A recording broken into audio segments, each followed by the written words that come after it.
salt kasi, kasama yan sa survival ng tao. Pag masyadong mababang asin, less than 1 gram per day, hindi tayo mabubuhay.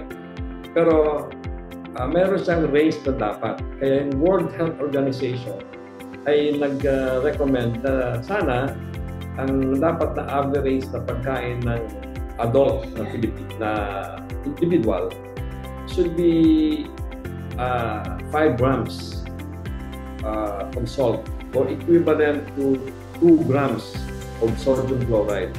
Sa madaling salita, pag magkumuha ka ng isang kutsarita na asin, yan na yan dapat ibudbud ka o magtitimpla ka, magsisisoning ka for the whole day. Kasi bakit na-determine nila yun, yung 5 grams?